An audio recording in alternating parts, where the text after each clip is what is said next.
धान उपार्जन को लेकर किसानों प्रशासन के बीच चल रही खींचतान के बीच जबलपुर के नवागत कलेक्टर दीपक कुमार सक्सेना ने अपनी मंशा साफ कर दी है। उन्होंने साफ कहा कि जिन वेयरहाउसों में बिना अनुमति के किसानों की धान का भंडारण किया गया है उसकी जांच कराई जाएगी।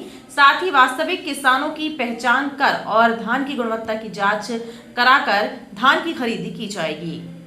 जिले में धान उपार्जन में हुई गड़बड़ी के बाद वेयरहाउसों में बिना अनुमति के किसानों की धान के भंडारण को लेकर जिले के नवागत कलेक्टर दीपक कुमार सक्सेना ने अपनी मंशा साफ कर दी है। नवागत कलेक्टर दीपक कुमार सक्सेना ने कलेक्ट्रेट कार्यालय के सभाकक्ष में पत्रकारों से चर्चा की और वेयरहाउसों में एकत्र किसानों की धान के भंडारण के सवाल पर कहा कि बिना अनुमति के धान के भंडारण की जांच कराई जाएगी। साथ ही वास्तविक किसानों की जांच और धान की गुणवत्ता की जांच कराकर किसानों की धान खरीदी की जाएगी।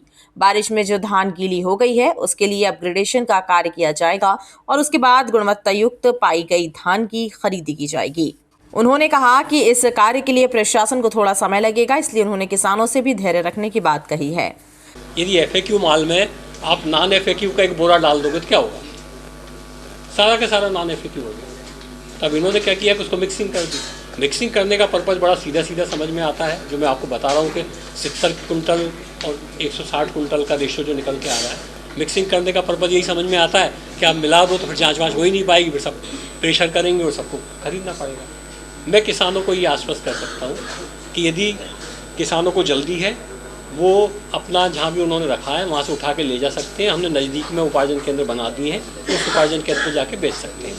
यदि इसके लिए किसी अन्य उपार्जन केंद्र की आवश्यकता होगी तो वो भी हम खोल देंगे वहाँ, उसमें कहीं कोई दिक्कत नहीं है। यदि उनको लगता है कि परिवहन कराने में उनको दिक्कत है तो फिर थोड़ा सा हमको समय दें, हमको पूरी जाँच कर लेने दें, ठीक तरीके से पहचान कर लेने दें कि किस किसान का है और ठीक तरीके से इस बात की पहचान कर लेने दें कि एफएक्यू कौन सा है और नॉन एफएक्यू कौन सा है। एफएक्यू होगा, वास्तविक किसानों का होगा, हम बाकायदा उसको खरीदेंगे। इसमें मैं किसानों से सहयोग की अपील कर रहा हूँ। जो निहित स्वार्थी तत्व है, जो कि क्लियर कट समझ में आ रहा है कि जिन्होंने अपने लालच के कारण किसानों को भी फंसाया, उनके प्रभाव में आके जबरदस्ती धरने पे बैठ के और उस पर बैठ के मतलब प्रेशराइज करने की कोशिश ना करें।